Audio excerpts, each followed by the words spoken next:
So I'm going to take you back a few years. You've just been appointed as head of people analytics at ICSE.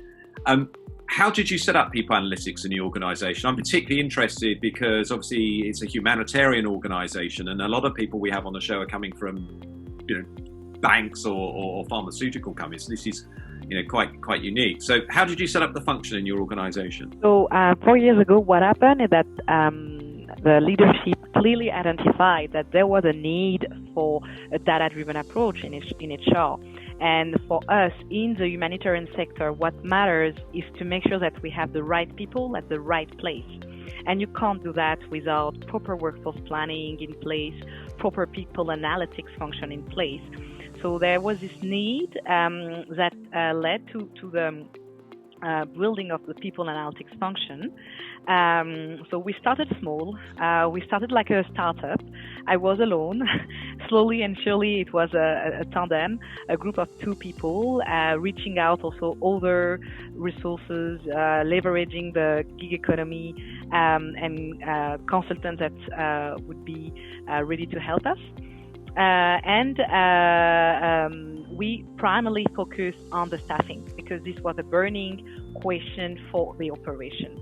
So how we really started looking at, what matters for our clients?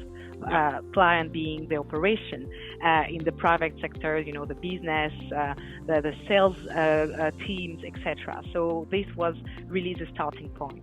Yeah, and that makes sense. As you said, the primary objectives is right people, right place. So you said that was your first use cases that you looked at, and as the team developed over the years, what worked and in terms of some of the approaches you did, and why do you feel that they worked?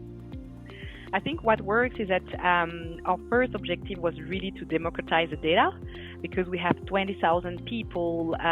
We have extensive HR teams, more than 500. So the first point was really to democratize the data, so data is available for HR teams to take people decisions. And I think in that matters, we built a lot of dashboards, hundreds of dashboards. We put in place key indicators related to staffing. And I think definitely this was a bit the success story about, we were able to surface data, to create the dashboard, to have transparency and visibility on what exists. I think this, it's what works, definitely. Just bringing that data, making it real for people to probably start asking questions about it, or helping them solve the challenge that they had at the time.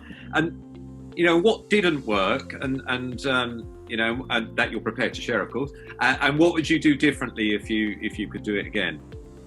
Yeah, I think we were a small team, and the team is expanding. But when you're a small team, it's not always easy.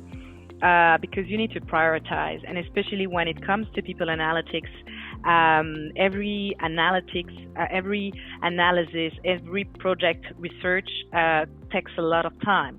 So prioritization is really important, and I'm sure that we missed some opportunities like other people analytics function across the globe. I would say, if I had to do it differently, I would invest much more time in influencing skills, in really doing a lot of advocacy, showing to the managers and leaders how to use data to take informed decisions. Because what I realized over the 4 years is that it's one thing to get the data, it's one thing to get the data right, and we know that it's a long journey.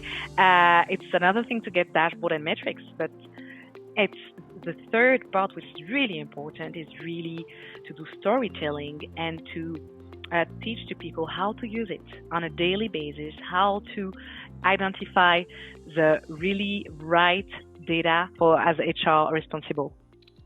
In this series, we will be speaking to a range of senior leaders who are pushing a data-driven and digital HR agenda.